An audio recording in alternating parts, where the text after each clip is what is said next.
everyone. Welcome to today's webinar, produced by New York Nonprofit Media, Toward Financial Sustainability, Guidance for Strong Planning that Goes Beyond Pandemic Response.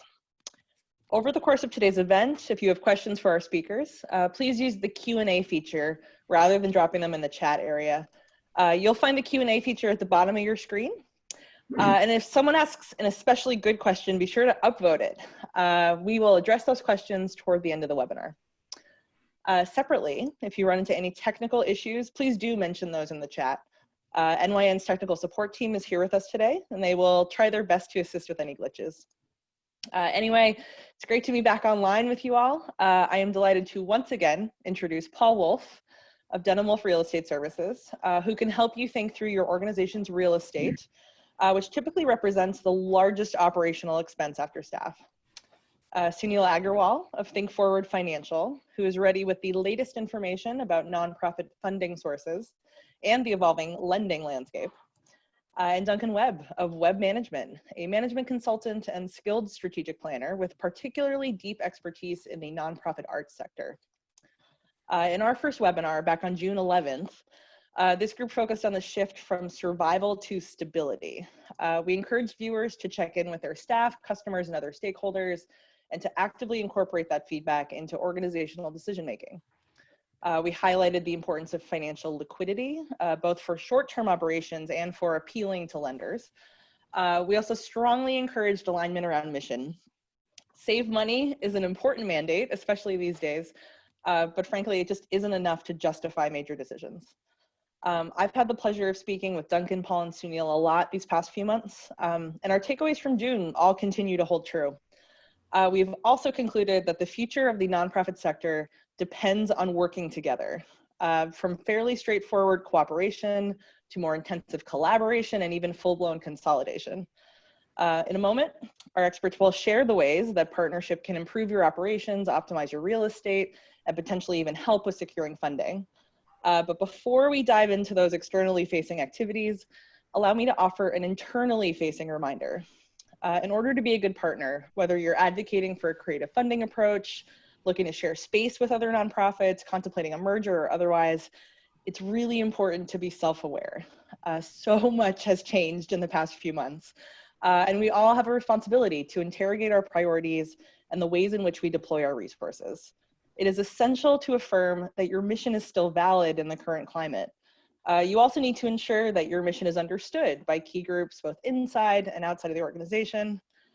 In addition, it's essential to consider your organization's relationship with diversity, equity, and inclusion. It may feel overwhelming to prioritize yet another factor into your decision-making efforts, but I can assure you that your stakeholders are expecting it. And as your organization works to build new and meaningful connections with other organizations, those new partners will be asking about your commitments. Finally, before I hand off the virtual microphone, I want to share some future-facing assumptions that have been baked into our experts' recommendations. The pandemic, it's going to be a threat for several years, with resurgences occurring both at home and abroad. And as a result, both social and economic activities will continue to be impacted. Even once a vaccine is available, it's going to take time to build widespread confidence that pre-COVID behaviors are again acceptable. Also, a severe 2 to 3 year economic recession is underway, and we expect its effects to be intense in New York City. Both city and state budgets have contracted. Remote workers are generally less engaged with the city's economy. Some organizations are investing in remote workers in other areas with lower costs of living. Tourism will be making a very slow return and more. No matter what happens in November, the election will be disruptive. Regardless of its outcome, we unfortunately don't expect a sudden uptick in the federal government's efforts to fight the pandemic or the recession. So these assumptions, they're well informed, but they could turn out to be wrong. And in fact, I really, really hope that they are. But in case we're right, Duncan, Paul, and Sunil are here today to provide actionable ideas for weathering the storm. And for those of you in a position of relative strength, they're going to offer some ideas for leading that effort. Again, you'll notice that across the board, our big takeaway today is that nonprofits must work together. Right. So good afternoon, everyone.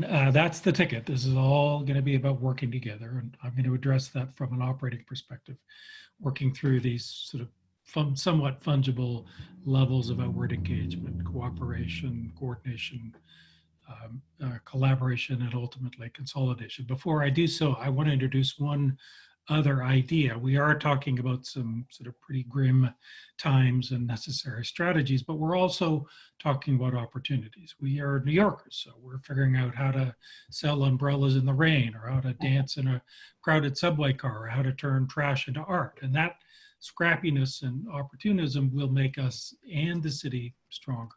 So back at this first level of outward engagement, cooperation, organizations in the nonprofit sector are joining with each other to share information, provide mutual support, and learn how to become a constituency capable of influencing public policy. Of course, there's some level of competition within the sector, but I would venture to say that the benefits of sharing information far outweigh the risks of compromising competitive advantage. We're seeing this play out now in the nonprofit cultural sector.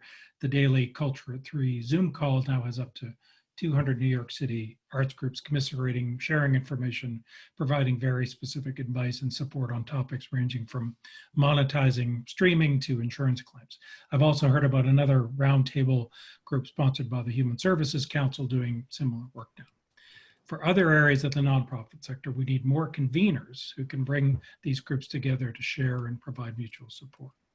So let's move to the next level of coordination. So here, the first big benefit is advocacy, sets of organizations pushing for policy and legislation that are directly benefit the sector. So I would advocate for the following: continuing in additional grants and funding programs to support program delivery and operational support, expansion of the new market tax credit and opportunity zone programs that make them more relevant and useful to nonprofits in and around New York City, new rules that make it easier for nonprofits to merge and change their legal status, and we'll come back to this in a bit, and continuing protection from eviction. Another type of coordination work is the creation and operation of districts, where there are communities supporting nonprofits active in the same neighborhoods that coordinate programs and deliver more value down at the street level. This has been a huge success in the cultural sector, where groups come together to create a district identity and work together on district issues, joint programming, and promotion. One of my favorite examples is FAB, the 4th Street Arts Block in the Lower East Side. We did a study on that block back in 1998 to consider how to protect a vital set of cultural assets, including groups like Ellen Stewart's La Mama Theater. Partly as a result of that work, the city transferred ownership of a set of those facilities to the tenants, who created a district organization initially as an advocacy group. FAB NYC has now grown into a strong, diverse, and engaged community service organization, as they say, working to sustain, preserve, and grow the cultural vibrancy of the Lower East Side. Let's move to collaboration. There are lots of ways for nonprofits to share information and resources for their mutual benefit. So here's a few of our favorites. Nonprofits can join forces to create a marketing service organization, either embedded in one group or existing independently, to deliver specialized marketing services, graphic design, media buys, primary research, analytics, social media programs. Another route is to combine the back office with one administrative group taking responsibility for the continuing operation of multiple groups.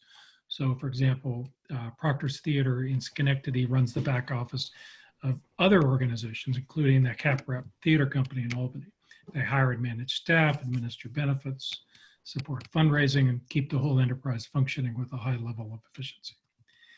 I think one of the biggest hurdles in the sector today is the inability of nonprofits to access enterprise software, which provides a suite of programs that generally includes payment processing, program information, business process management, IT service management, customer relationship management, business intelligence, project management, HR management, and occupational health and safety.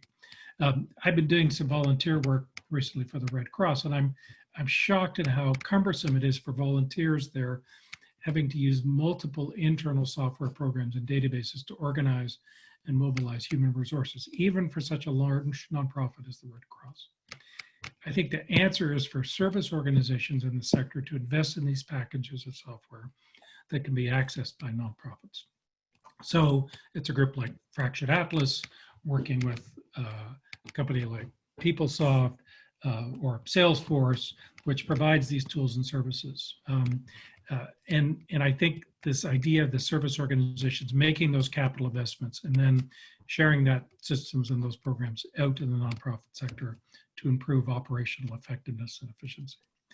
Finally, there are opportunities around shared facilities. So groups like the Nonprofit Centers Network and others have been advocating for and supporting groups of nonprofits coming together in facilities with great success. I'll let Paul and Sunil speak to new local opportunities to share space in a minute. So finally, we reached the thorny issue of consolidation. 15 years ago, I went to California to be trained on how to merge nonprofits. I believe that this work would be bountiful and rewarding, helping the sector seek and achieve operating efficiencies through the combination of like-minded groups. It hasn't happened. We've worked on a number of painful and difficult attempts to bring nonprofits together, but so few of them actually made it to the altar. Why are nonprofit combinations so rare and why are they so difficult to achieve? That's a whole webinar in itself. But just for today, I'll say that the carrots and sticks that might motivate combinations of organizations just aren't strong enough to overcome the fear and anxiety that staff and leadership inevitably feel when considering one of these opportunities.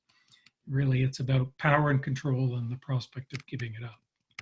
Looking ahead, I think the sticks are already becoming bigger and scarier, like the terror of running out of cash or losing a space or having to furlough staff. But we really have to work on the carrots, sort of creating new incentives for nonprofits to consider combinations with others as the best possible way to deliver their mission. Those carrots might include encouragement from the funding community and direct financial support, such as is now provided by groups like Sea Change. They have a great grant program to pay direct costs incurred through the merger profit for nonprofits. But it really starts with the issue of fit. How might two organizations come together to offer something more than the sum of their parts? And are those behind each organization willing and able to let go for the greater good?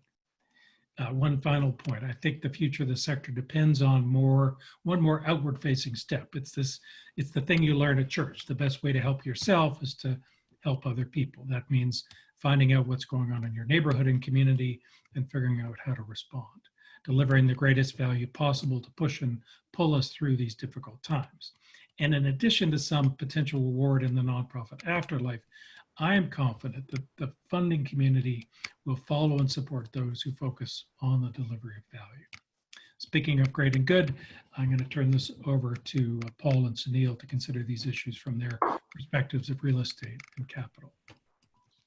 Thank you very much, Duncan. Real estate has always played an outsized role for nonprofits in New York. It is always more complicated than people want it to be, and it is expensive to acquire and expensive to maintain.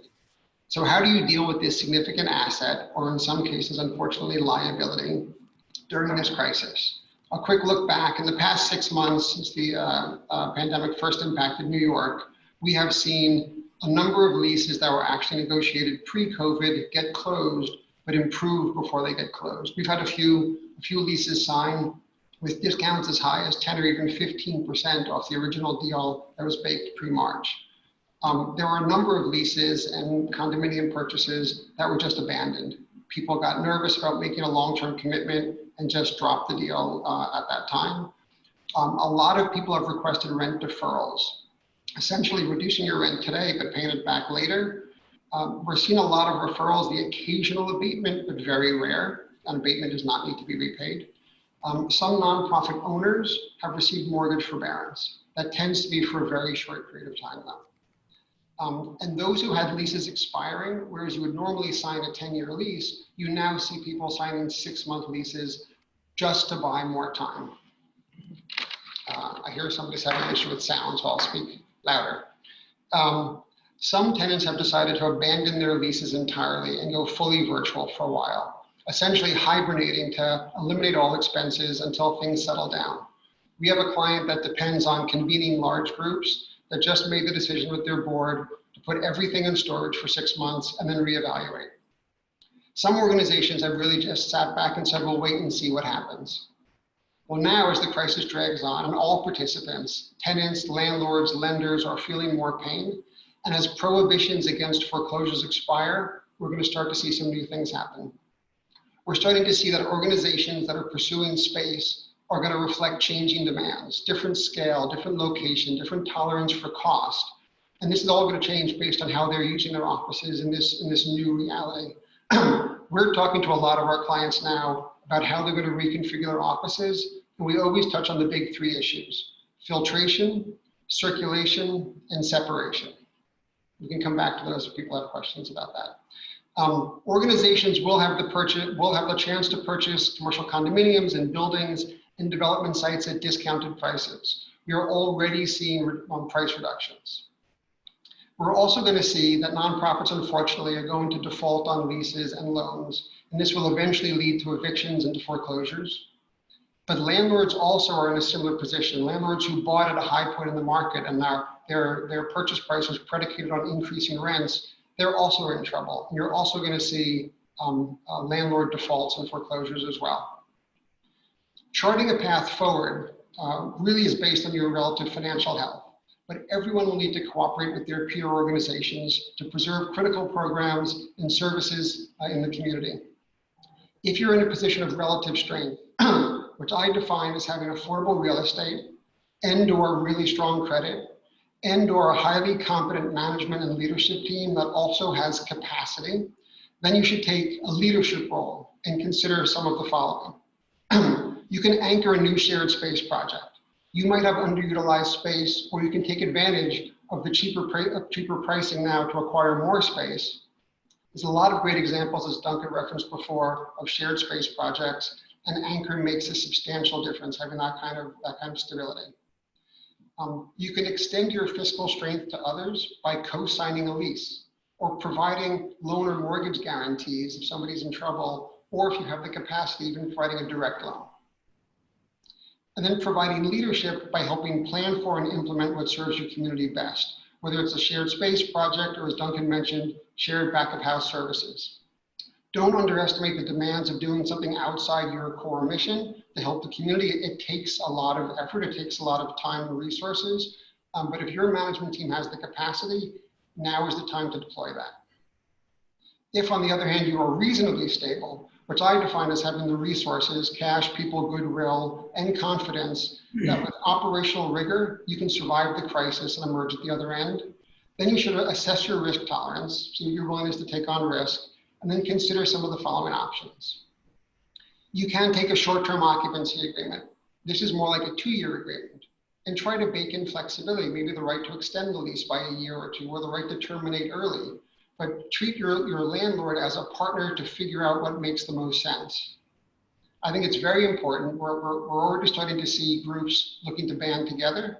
Make yourself a good participant for a shared space project. This includes, be clear about what you need and what you can afford. Be realistic. Don't walk in saying that, making crazy demands. Talk to your board. Develop consensus between board and management so you can move quickly. Timing will be important. And most importantly, don't be a brat. Success requires cooperation and likely mutual compromise. And a lot of us, our roommate situations have varied histories. You want this to be a successful one. You want to go in open and honest and willing to compromise. In the unfortunate event that your organization is so significantly impacted that you need to consider closing, then in addition to preserving mission-related assets, programs, grants, staff, please work to preserve your real estate assets that benefit the communities you serve. Specifically, if you own your space, if you have a below market rent, if you have a purpose-built space, a theater, a health center, a school that was very expensive and time-consuming to create, then please consider that this is the time to keep those assets within the nonprofit community. I recognize there are lots of potentially competing demands in your organizations. Please prioritize ensuring that these assets continue to serve mission and not become another Dwayne Reed, not that I have anything against Dwayne Reed, or worse, just sit there completely empty. In my years of serving the nonprofit community, through boom times that chased nonprofits out of preferred locations to downturns that threatened earned and contributed income, real estate has always been a critical factor in the evolution of nonprofit life in New York. Now is no different. As always, mission leads, real estate follows. Now we need to work together to ensure those critical missions continue to lead us into the future. I'll hand it off to Sunil to talk about financing. Thank you, Paul. Thank you. Hello, everyone. Good afternoon. Now let's look at the evolving funding landscape for not-for-profits since COVID outbreak. The funding landscape in various lending markets, from bond markets to bank financing to other alternatives, to finance capital projects or refinance and restructure existing debt, or to finance operations and programs. Let's talk about tax-exempt bond markets. Pre-COVID, we had a robust municipal bond market with very low interest rates, even for mediocre unrated credits, to finance their new projects and to refinance and restructure the existing debt. But since March, the bond markets for not-for-profit projects froze. The bond issues which were not priced yet were withdrawn or put on shelf. We had a $33 million refinancing and new money issue for a unrated private school in Manhattan, which was ready to be priced on March 18th, but got pushed to March 30th, then ultimately withdrawn from the market. We had no bidders.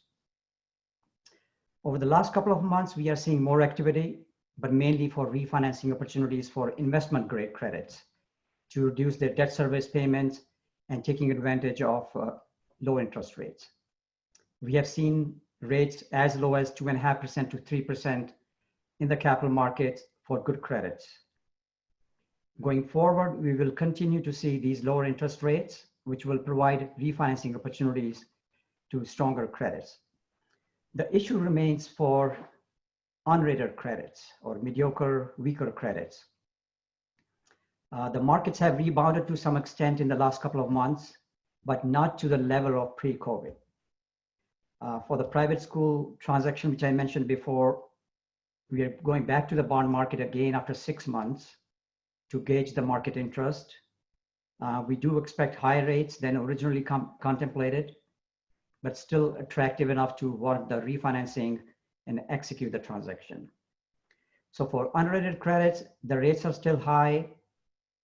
Going forward, we think the markets will improve since overall interest rates are going to be low, and some investors may be looking to take additional risk to obtain high yield. But dust needs to settle down on project costs, appraisal prices, and revenue landscape. Not-for-profits will have to continue cut costs, diversify their revenue base to compensate for budgetary cuts at the city and state levels. So going forward, look for opportunities for restructuring and refinancing existing debt. In addition, you should be sharing this information with your other peer organizations and be in constant contact with your outside financial advisors who are monitoring these financial markets for you. Work with advisors who keep track of the broader market. Advisors specializing in bonds, bank financing, and other alternative funding sources, including tax credit, opportunity zones, and philanthropic giving. So explore all the options out there in this challenging environment. Now let's talk about the bank lending landscape now and in the coming months. Before COVID, banks were tripping over each other to lend money to new projects and win new clients. There was a severe competition among banks. For every financing request, we used to see multiple financing offers. And clients would literally dictate the terms of the financing with tax exempt rates as low as 2.5% and mortgage rates close to 3%. But since COVID, entire banking lending landscape changed. Initially, banks got tied up in the new SBA programs, started working on payment deferment and loan forbearance requests, and to meet the short-term working capital needs of their existing clients. They were very selective, and they still are, providing financing on a case-by-case basis to stronger clients. Their balance sheets took a hit and forced them to retract in lending. One of the issues in bank lending we are seeing is the price disruption in the market, real estate market, as Paul mentioned. It's hard to make deals without knowing the true appraisal value of these properties. We have seen drop in real estate prices of as much as 15%, 20%, even more. Another client of ours, a large not-for-profit, they were looking to acquire a large commercial condo space in Manhattan and was ready to go ahead with the project in March. But due to COVID and high project pricing, they put the project on hold. And now the landlord has dropped the pricing of the same condominium by 40%. So even in this uncertain environment, our client is proceeding with the transaction and lender is comfortable lending on this new pricing model. Another client of ours is a not-for-profit with a policy and advocacy mission, took advantage of the low rates and their strong balance sheet, and was able to refinance their existing debt and reduce the cost of capital from 5.75% to roughly 2%, adding $3 million to their bottom line. On the operating side, banks are still reluctant to extend additional lines of credit unless the borrower qualifies for the Federal Reserve's newly announced Main Street lending program. This is a new program which provides working capital loans for 5 years. The main purpose of the program is to provide additional liquidity to financially stronger organizations who may be experiencing low level of credit in the marketplace. Initially, the program was announced for corporates only, but later on, it was opened up for not-for-profits as well, after not-for-profit sector banded together and advocated for the program. Banks are looking for qualified applicants under this program, but cannot find enough demand from stronger organizations. There are thousands and thousands of inquiries from weaker credits who do not qualify for the program. So we recommend using this program if you can qualify. Banks are eager to lend under this program. This will provide you an opportunity to develop new banking relationships and create additional borrowing capacity in the future if you need it with these new relationships. So in a nutshell, private lending market is available, but only to stronger credit-worthy organizations with a few case-by-case opportunities for weaker unrated credits. And less fortunate ones must look at alternative funding options. Talking of alternatives, let's look at what has been happening since COVID and what are the additional new opportunity in this marketplace. We recommend you make use of the specialty grant and loan programs funded by various foundations, corporations, treasury, and other community development banks. These funds are managed and distributed by various community development financial institutions, and we call them CDFIs. CDFIs has been very active in providing gap financing through specialized lending programs targeted at low-income areas and population. Since COVID, we saw announcements of various new programs from CDFIs. Many foundations came together and funded these new loan grant initiatives to address immediate financing needs with low interest rate loans or grants, and in some cases, interest-free loans. I cannot list all of the funding programs, but some are worth mentioning. New York City Trust, along with Ford Foundation and Bloomberg, was the first one to come up with a $95 million grant and loan program for the arts, culture, and health-related organizations. The program was successfully managed by a local CDFI, not-for-profit finance fund. Ford Foundation and other foundations like MacArthur Foundation went to the debt markets and raised substantial capital for new philanthropic initiatives. Mellon Foundation, MacArthur Foundation both established interest-free loans for smaller arts and cultural organizations. Another foundation called Sisterman Family Foundation, they provided capital to various CDFIs to make PP loans to minority-owned businesses and small community-based not-for-profit organizations. In addition, 7 Jewish foundations banded together and working with Jewish Federation of North America created a $91 million fund for their grantees. In addition to foundations, large corporations committed additional resources. For example, Costco Wholesale committed $25 million to LISC's Black Economic Development Fund program, which was initially seeded by Netflix. LISC is a national CDFI, very active in New York. LISC expects $100 million in commitments from public and private corporations to focus on investments in urban and rural communities, on making deposits in Black-owned banks, offering financing to minority businesses, charter schools, affordable housing projects, and to support economic development in communities of color. We expect these targeted specialty programs will continue to expand and create new options. Recently, Walton Family Foundation, in conjunction with Bank of America, funded additional $100 million to fund new charter schools. Similarly, the California Endowment, in conjunction with the local CDFI, created a large fund to finance community clinics and health centers under their California Health Program. So my advice is take advantage of these programs, be in constant contact with your local chapter of these CDFIs. They not only provide funding, but also valuable source for other industry contacts, city agency contacts, and provide technical and management advice. Advocate for new targeted investments and funding.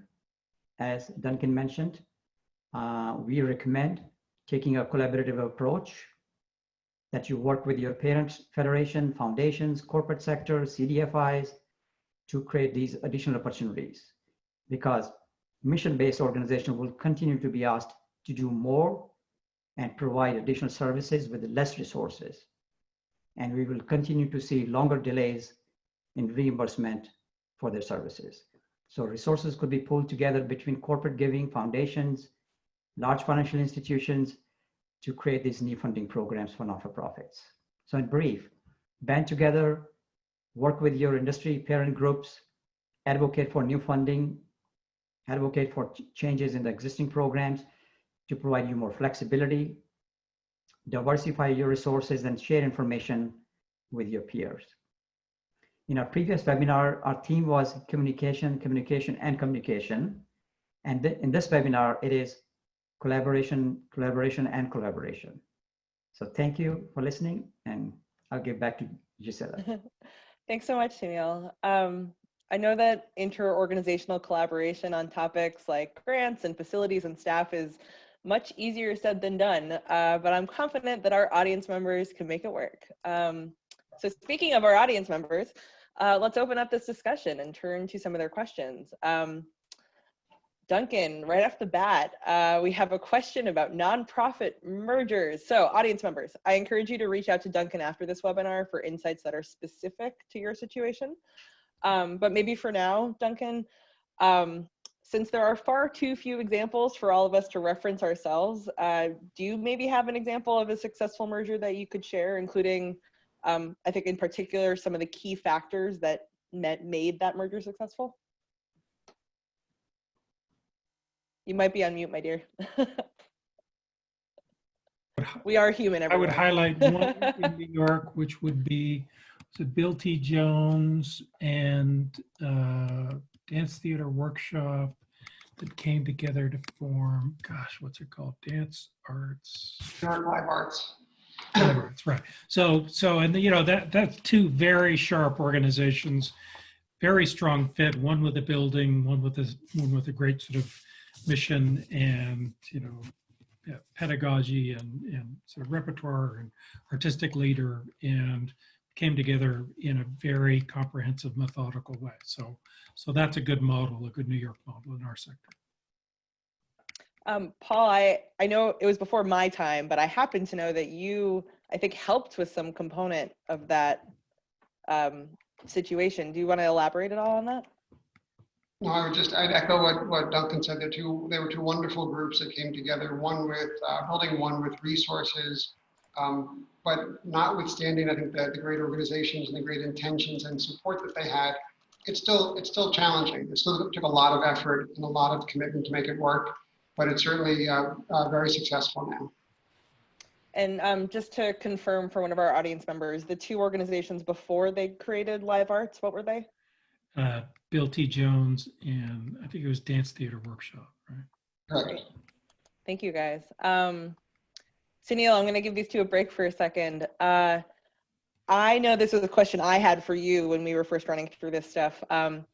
You, in your section, you recommended that nonprofits stay in touch with their local CDFIs, Right. which again stands for Community Development Financial Institutions.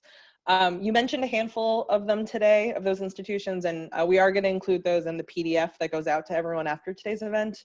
But in addition, is there like a list somewhere that people could reference, or maybe for folks that aren't in New York City on this call, like where would you recommend that they look to find out what those institutions are? Good question. There's a National Association of CDFIs, all the registered CDFIs.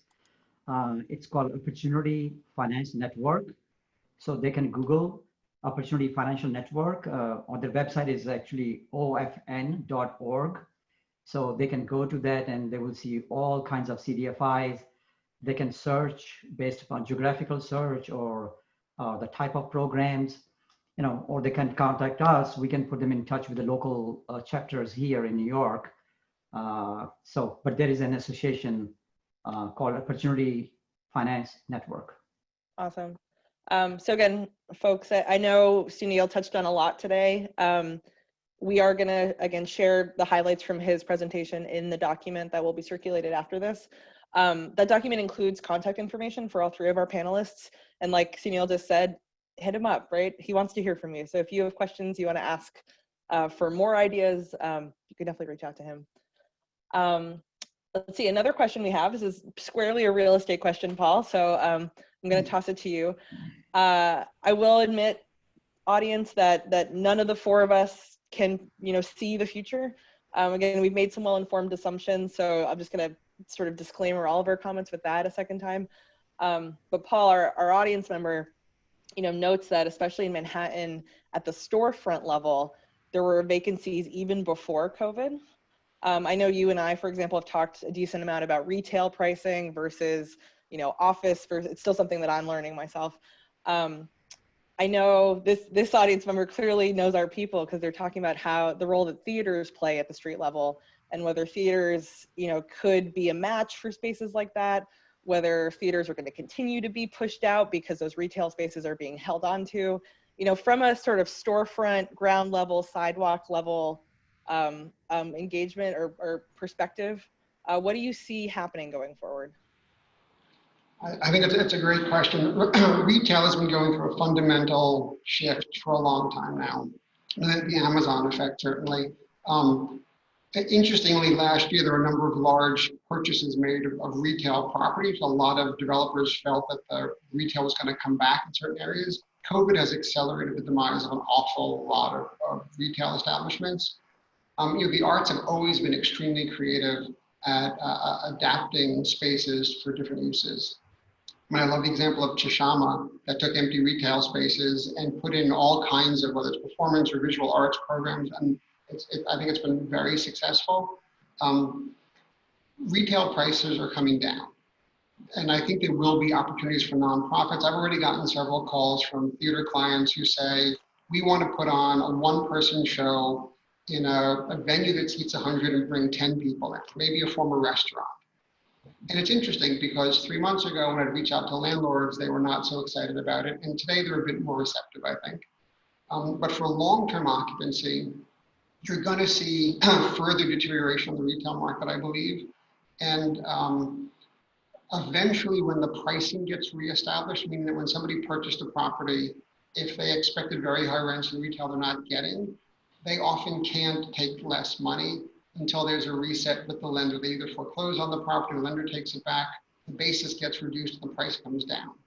Where people bought recently, I think there will be opportunities next year where people have owned a building for a very long time and have a low basis in the building, and there's availability. I actually think that a creative arts group could definitely approach that landlord for a short-term use or even longer term to activate the street. People love active street life. And I am a believer in New York. I'm a strong advocate and cheerleader for New York. I think it's going to come back. And I definitely want to see the nonprofit organizations take advantage of the opportunities as it's coming back. Thanks, Paul. I will say that I personally think it's a great reminder that you know, when you're looking for a really good space, so again, the example of a theater, a lot of times we prioritize physical aspects, right? So are the columns wide enough apart, for example? But who owns your building and how long they've owned the building and what their relationship is with their lenders is actually something that could change the dynamic with you as a tenant. And I don't always know if that's top of mind for folks. Duncan, did I see you raise a hand there? I raised my pinky. You know, Wiley has managed to ask us to prognosticate on the future of retail, live performance, and New York City all in one question. But as unfair as that is, I think there is an answer, which is about the competitive advantage of New York City. And really that is coming back to the idea of districts. New York has all of these amazing neighborhoods and blocks and areas, amazing architecture, amazing history, buildings that have been purposed and repurposed already many times in their life. And we have the opportunity to focus in future development on the creation of additional districts. And additional districts help communities, they help arts at the street level, they help retail, they build character, they take advantage of the built environment, they drive tourism, and they really help to drive the identity and the competitive advantage of New York City. Because what we have in these neighborhoods and districts is something that most other communities just don't have. So I would really put a lot of stock in that strategy for future development. Yeah, you've got some serious arts and theater lovers on this panel, as well as things like social services and healthcare and everything else that New York City offers. We're definitely on your side, audience. Paul, I want to touch on one more real estate thing before we move away from some of the ideas that you just said. In thinking about something like a restaurant and a theater teaming up, or again, some other situation where there's daytime programming, nighttime programming, or even a more formal sort of merger space sharing agreement, I think we'd be remiss not to acknowledge the fact that sort of sharing physical things, sharing air when there's a public health crisis happening might sound kind of scary. But I know that you and I have navigated it in our own office at Denham Wolf, and also we're helping clients navigate it. Do you maybe want to reiterate those three key kind of like physical facilities things that you've been keeping in mind? Yes, I will, but also just to clarify on retail, I think there'll be opportunities because those restaurants are unfortunately going out of business. So I think it's less about actually sharing with the retailer than it is trying to take over the space. But we are encouraging a lot of sharing. We are encouraging co-location. And even if you're just coming back into your office, there's a lot of challenges to overcome, but the co-location brings up additional ones. But just to reiterate the three statements I made, or the three topics. One is filtration. And by the way, all of these, the intent is to get them done as inexpensively as possible, to not invest massive dollars in this. Filtration is a major part of this. Air circulation is key, and having better filtration. We've upgraded the filters in our air conditioner. We're working with some performing arts groups who are clearly going to upgrade the filters in their ventilation systems. It is a key issue, and I will tell you, build in a lot of lead time. All the people who do work in this area are extremely busy, and things are taking much longer, even purchasing materials, much less getting people on site to do the work. The next one is circulation. This is really behavioral. This is how do people move around within your space. Again, using our own office as an example, we now have signs all over the place, directional signage, which way to go, limitations on how many people enter each room. Circulation is key, and monitoring and giving good guidelines for people to behave appropriately to adhere to that circulation is very important. And the last one is separation. A lot of us don't have an abundance of space, and we want to bring people back to the office. So there are some fairly inexpensive divider solutions, plexiglass solutions that can establish separation. I will say those pricing of those again have spiked because there's been a lot of demand. Certainly with the work from home or rotating how many people can come into the office at a time also helps with separation. But those three areas, you can actually make your office much safer, less risky for transferring the virus at a fairly low cost. Thank you, Paul. So we got a couple fairly specific questions, and I just want to very briefly address them. much like with Sunil and Duncan, if you have a sort of a specific question that requires insights about your unique situation, I definitely encourage you to reach out to Paul afterwards. Western Queens is a market that we're active in, for example, but it's not one that I for sure, and I don't think Paul either, could just rattle off the top of our head in terms of anticipated deferments in rent and maybe even abatement. And then back to the filtration side of things. This is super specific. It's an office function, but I can share that at Denham Wolf, we're upgrading to MERV 13 level filters. That's not the level that you would see in, say, a hospital. In the hospitals, they tend to get closer to 20 or even above. But that's where we decided to land. We worked directly with the engineers at our HVAC company to come to that conclusion. And also, frankly, tapped the expertise of some of our own staff, because in addition to handling lease agreements and purchases and stuff, we also do oversee capital projects, including renovations. That experience was not free, but it was not as overwhelming as at least I expected it would be. Paul, I hate to do this to you, but I know in the past for smaller commercial spaces that people lease, we've been quoting somewhere around $1,000 or $2,000 for that kind of work. Does that sound right? Yes, I mean, a lot of times if you reach out to your air conditioner vendor, your people who maintain your system, they might do it. The initial pass is a freebie, an expectation of getting the follow-on work of providing the new filtration system. But you should start with the people that you know. Yeah. And I mean, often that's the case, right? If you have someone in your network, even if it's not your own staff or your existing vendor, if you have someone in your network that you could ask questions of, go for it, right? I know I found that this is a moment in time where we're again sharing, even without going to a webinar that emphasized collaboration, sharing seems to be more in people's sort of nature these days. Duncan, did you want to chime in again? Just to say, MERV 13 is the standard that most theaters are heading towards during and post-COVID. There we go. Again, there's so much more that we could share about that. I'm going to drop everyone's email in the chat at the end of this. You're also going to get that PDF with contact information. Send us more of those technical questions, right? We got them. And where possible, we'll get specific about either your use or your neighborhood, all that jazz. I'm going to take a brief break from real estate, even though Paul and I for sure could talk about that all day. Sunil, I know even just yesterday, I think it was Cranes really gave the Main Street lending program quite a whipping. I know the federal, you know, there was a lot of hope that the Main Street lending program would be helpful. There was a ton of money put towards it, but apparently hardly any has been given out. What's going on with that? Disaster. You know, there was a $600 billion allocated under the program, and so far it's only 0.2%, which is about $1 billion, has been subscribed or loaned. Especially for non-for-profits, the issue has been the program, the way they design for not-for-profits to qualify is too stringent. You know, in my opinion, if you can qualify for the program, you don't need the program. So it's I mean, I can give you the criteria, but it is so stringent. Most of my clients tried to apply, but they were rejected. The clients or the organizations needed those funds, they do not qualify. And so, as I said, $600 billion was allocated, only $1 billion so far has been subscribed, and they think it's going to be a little bit more, but $600 billion could be circulated in the marketplace, and that was the purpose of the program.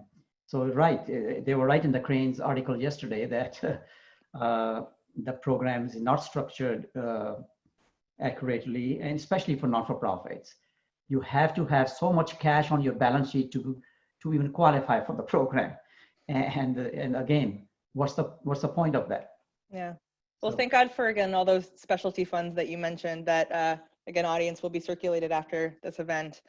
I know that plenty of foundations and then plenty of CDFIs and other institutions have their own really specific requirements that are sometimes unattainable, but hopefully there's an opportunity there where the Main Street lending program has so far kind of failed. yeah, I guess they have to revise the program. You know, I know this is available for corporate sector as well as not-for-profit, but I bet you they're going to revise the program, and hopefully more organizations will be able to take advantage of it. Under this program, the banks have to take a risk. So they have to go through the entire lending and underwriting process because they're taking 5% of the risk. So that might go away, that 100% of the risk has to be shifted to Federal Reserve. So right now, when the banks are reluctant to make loans, under the program or to participate in the program. So I bet the program will be revised. This is a little bit of a shift, but Duncan, before we sort of start to get ready to close out, when it comes to, again, applications or to lending institutions or otherwise sort of documenting where you're at, documenting your potential, measuring your impact. I know that's something I've heard you speak about quite eloquently, and I'm sure we could create a whole webinar just about that. But do you have any kind of maybe top line and of the moment recommendations you would make about, when people are thinking about a merger, perhaps when they're preparing an application to a lending institution, what are some of the things they should be measuring and communicating about? Let's just acknowledge that, first of all, that in the sector we do a pretty lousy job of measuring our impacts, and we all need to be much better at this. And not just, measurement isn't just about money. Measurement can't just be about the financial implications of what you do. We have to be better at measuring. Well, I don't know if anybody out there there's a great tool called the Balanced Scorecard, which is a way to sort of measure implementation, originally developed in the corporate sector, but now much more useful in the nonprofit sector. And what it says is you essentially have to measure your impact using 4 different perspectives. One is financial, okay, but 2 is measuring impacts in terms of your customers. So what are you doing for them and how you serve them and how are they advancing? 3 is measuring your internal processes, how you do better at the things that you do, how you become more efficient and cost effective and productive. And the 4th is measuring impacts in terms of your employee learning and growth, how your employees sort of advance, and collecting data and sharing data around those 4 perspectives is the key to then presenting yourself to both to funders and other institutions and to other partners in terms of your potential impact and value in the community. Well, great. And I know that's just a top level, everyone, but hopefully that helps to sort of inspire you to think about what to document, how to document it when embarking on these great collaborations that hopefully we've inspired in you. I do want to thank everyone for the great questions. Again, I know some of your questions have not yet been answered because there's an opportunity to get really specific with you. So please do reach out to our panelists. Again, I'll drop their information in the chat in a second and you'll get it in the follow-up PDF email or follow-up PDF that's in the email. Oh, Paul wants to have a closing thought. Yes, Paul. The most frequent question that I get these days is, so how big a discount can I get on my rent? And there is not a formula for this, and it really depends a lot on the building and your relationship with your landlord. But the one piece of advice I would give people is to approach your landlord really more as a partner than as an adversary, because they are also in trouble. Most landlords are collecting maybe 70% of the rent that they are expecting. Most landlords need more like 80 or 85% just to cover their expenses. So they're also in a difficult spot. So don't assume, as I had a landlord say to me recently, the assumption is that I'm going to solve all their problems. It's not like that. And if you approach them with a reasonable request, you're much more likely to get it than if you approach them and say, I can't pay anything, so therefore I shouldn't. So again, I would, as part of the collaboration, they're somebody you should deal with more in a collaborative way. It's a great point. I know in New York, especially, many of us have rental agreements, both personally and professionally. It is not hard to see those relationships as adversarial. A lot of aspects of the industry encourage that, in fact. Yeah, this is a moment for trying to be empathetic, right? That doesn't mean, not asking the tough questions, not having the tough conversation. Of course, you still want to do that, but recognizing that everyone's in a tough spot, that we're all just trying to make it work. Definitely an important reminder. I think with that, we'll hopefully call it for today, but hopefully we've left you with some really good thoughts, again, about your real estate, about financing, about your overall operations, and hopefully, again, about working together. Definitely keep an eye out for that email. Again, it'll have a PDF of key takeaways. I've also dropped Duncan, Paul, and Sunil's emails in the chat. We'd love to hear from you. And thanks again to NYN. Have a great day, everyone.